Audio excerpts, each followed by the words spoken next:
and welcome back to another episode of Bible Stories with Isabella Jane and Rosie. Last week was so much fun, wasn't it? We learned how Jesus is a real superhero. That's right, Rosie. Did you know that in the Bible there are many superheroes? Really? None of them as cool as Jesus, but some really cool guys. You know, today we're going to learn about the strongest guy in the Bible. His name was Samson. I knew Samson was strong. Why? Well, Samsonite is a very strong suitcase. Not sponsored. Please sponsor me. Rosie, today we're going to be looking in our Old Testament in the book of Judges, a very long time ago. It's all a very long time ago. It is old. So at this time, the Israelites, Rosie, were ruled over by the Philistines. Well, what happened? Well, you see, the Israelites had drifted and they started worshipping other gods and idols. This is terrible. After all that God had done for them. Yeah, well, Rosie, did you know that God was still going to do more for them? In fact, he was going to send a superhero to save the Israelites from the Philistines. These Israelites sure do need a lot of saving. So one day, a long time ago, angels approached a husband and a wife. And these were in fact the future parents of our superhero, Samson. The angel said to them, "You are going to have a child, and this boy is going to be dedicated. He belongs to God, but you must never cut his hair." Well, why? Well, God was going to give him super strength, and if you cut his hair, all that strength would go away. So he was never going to cut his hair. Never, ever, ever. Never, ever, ever. So when Samson was big and strong, he actually fell in love with a young girl, and she was a Philistine. Scandal! So while him and his parents were on their way to go meet this girl and have the wedding, a lion jumped out and tried to attack them. What did Samson do? Samson fought the lion and actually killed it. Yeah. And then days later, after the wedding, he came across the dead lion, and bees had made a hive in there. And do you know what Samson did? He ate the honey. That is disgusting. That sounds like something out of the Lord of the Rings or the Hobbit. Yeah. You know, then Samson had this riddle. I like riddles. Yeah, to tell the Philistines. He said, "Out of the eater came forth the meat, and out of the strong came forth the sweetness." What do you think the answer was? Wasn't it about the lion?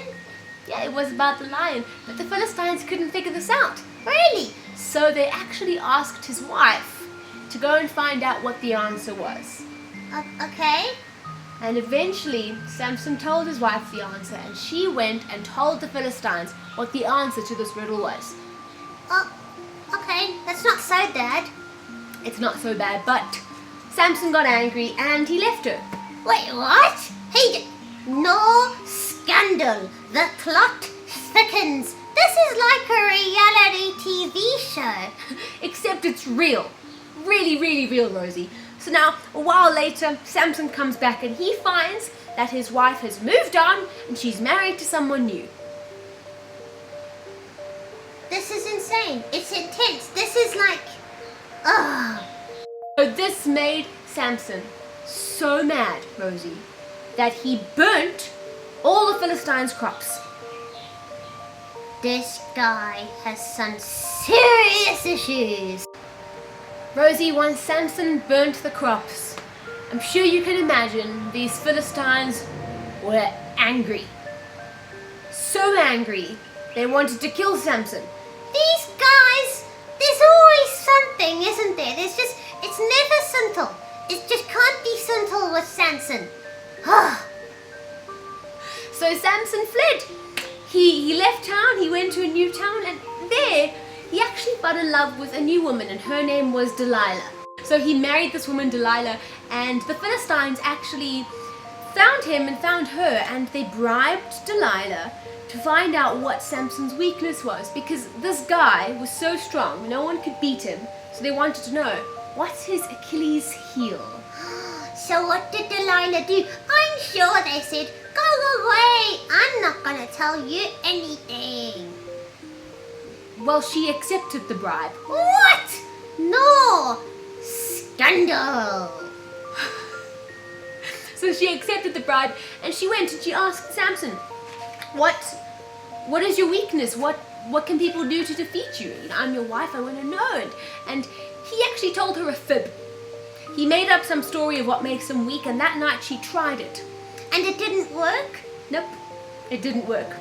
So she went back to him and she said, okay, that didn't work. What makes you weak? And he said, well, you can tie me up with ropes. That's my weakness. So that night the Philistines came and they tied him up with ropes. And it didn't work?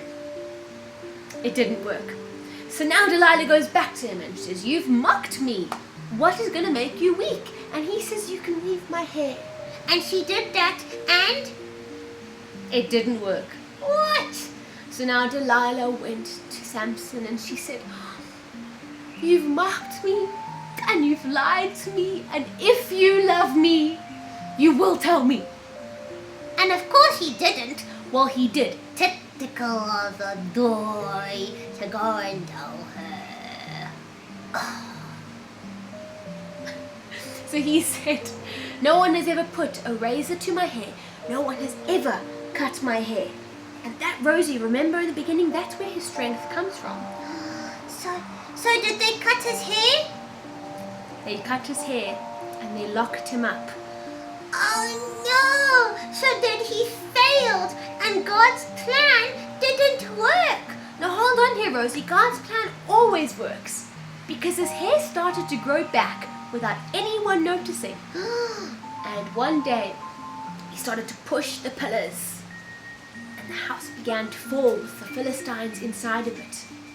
And he said, God, remember me, and I shall die with the Philistines. And did he? Yeah, Rosie, he did. So he gave up himself to save the Israelites. Yeah, Rosie. That sounds a lot like how Jesus gave up himself. Except he rose again from the dead, didn't he? Yeah, Jesus rose again, but Samson didn't. But Rosie, you can see that God used someone who had a bad temper, who was prideful, who made mistakes. So it proves, Rosie, that God can use anyone. It doesn't matter who he uses. It doesn't matter if this man is so strong. God is stronger, and his plan always works. And the coolest part is we can see how even though we've got all these really cool superheroes, none of them were as cool as Jesus. Jesus!